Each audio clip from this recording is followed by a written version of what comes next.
Dans les travées sinueuses de la Sota au petit matin, des pas cadencés, pressés de rejoindre le champ. À la tête de ce groupe, Aoudou. Il est le président de la fêtière des coopératives de la Sota. Nous sommes en plein contre-saison. Il n'y avait rien ici. Mais aujourd'hui, on veut commencer la production. Pour commencer, il faut qu'on fasse la pépinière d'abord. De la culture de contre-saison, Aoudou et ses collaborateurs s'y mettent désormais à fond grâce à la disponibilité de l'eau pour irriguer les cultures. La rivière Sota dessert tout ce périmètre grâce à des travaux de canalisation. Et si le laboureur et ses copains s'épanouissent à Malanville, c'est l'œuvre de l'UEMOA qui entend contribuer à la sécurité alimentaire de ses États membres. Ce projet a été initié par l'UEMOA. Son coût total est de 3 781 millions environ. Pour Sota, les travaux sont entièrement terminés et les périmètres ont été déjà mis en exploitation. Ce qui est intéressant de noter ici, c'est que la culture de contre-saison a vraiment pris et on n'est pas surpris de voir en pleine saison sèche, mois de décembre, janvier, février, qu'il y a encore de la verdure sur certains endroits. Vous verrez certainement des plants de maïs, vous verrez de l'oignon, de la tomate avec de la verdure. Et ça, c'est grâce à la maîtrise totale de l'eau qui permet de faire des cultures de contre-saison. Après quelques mois d'exploitation de ce périmètre risicole aménagé, Aoudou jouit pleinement des potentialités qu'offre le site. À la clé, un accroissement de sa production. Avant, notre rendement est très faible parce qu'on ne dépasse pas 3 tonnes à l'hectare. Et avec l'aménagement aujourd'hui, le rendement est très élevé, on va jusqu'à 5 tonnes 50. Et avec les formations, d'ici 2022, nous souhaiterons que ça soit au moins 8 tonnes à l'hectare. Mais ils ne sont pas les seuls à en bénéficier. Le projet s'étend sur 1000 hectares, disséminés dans plusieurs localités du Bénin. Nous sommes ici à Kaswala, dans la commune de Tchaoro. Depuis l'année 1993, déjà, nous sommes en train de faire un champ du riz sur ce bas-fond à côté ici. Donc après, en 2018, nous voyons que quand le bas-fond a été aménagé, les riz que nous avions à SCB, vraiment, on a vu une grande différence par rapport à ce qu'on faisait.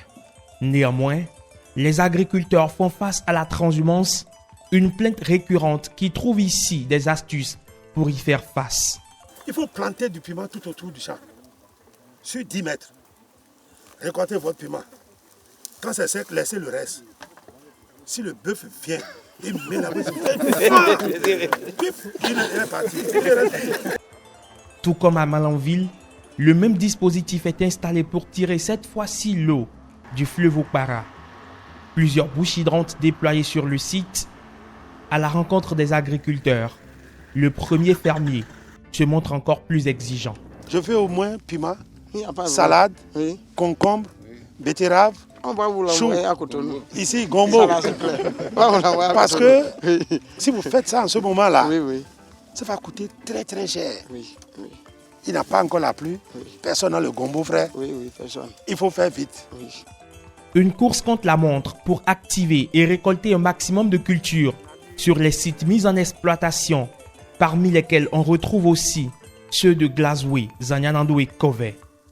Une certitude, le coup de pouce de l'UEMOA est bien perçu des populations, désormais prêtes pour le combat contre l'insécurité alimentaire. C'est une joie pour nous parce qu'on avait des difficultés pour produire des riz. Et comme l'aménagement est venu, on voit que ça va donner un autre rendement. Nous allons continuer à jouer entièrement notre partition en ce qui concerne la sensibilisation et notre part dans l'accompagnement des paysans. Désormais, la population, une bonne partie de la population sera occupée et donc la pauvreté sera boutée dehors. Le bailleur lui-même a vu et touché du doigt la réalité. Le projet d'aménagement de périmètre à des fins agro-silvo-pastorales et halieutiques au Bénin semble être sur les bons rails. Notre rôle était de visiter ces différents chantiers, de rendre compte à notre hiérarchie, à l'autorité. Donc nous pouvons raisonnablement proposer qu'au mois de mars, que les réceptions soient faites là où ce n'est pas encore fait, et que la rétrocession aux autorités nationales se fasse pour l'ensemble des sites. Une dernière équation à résoudre, l'exploitation des sites jusque dans leur moindre mètre carré. Du labour à temps et à contre-temps, le ministre de l'Agriculture a déjà pris les devants.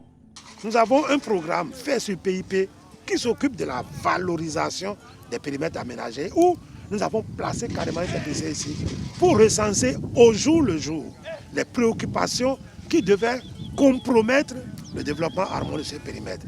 Voilà pour nous les dispositions que nous avons déjà prises et je pense que le fruit que les paysans tirent de ces périmètres est si expressif que les prendre en charge et les utiliser est devenu un impératif. En marge de cette tournée d'inspection, du matériel a été offert aux coopératives de Kové pour accroître leur production. À l'heure actuelle, Aoudou et sa bande continuent de tripoter la terre.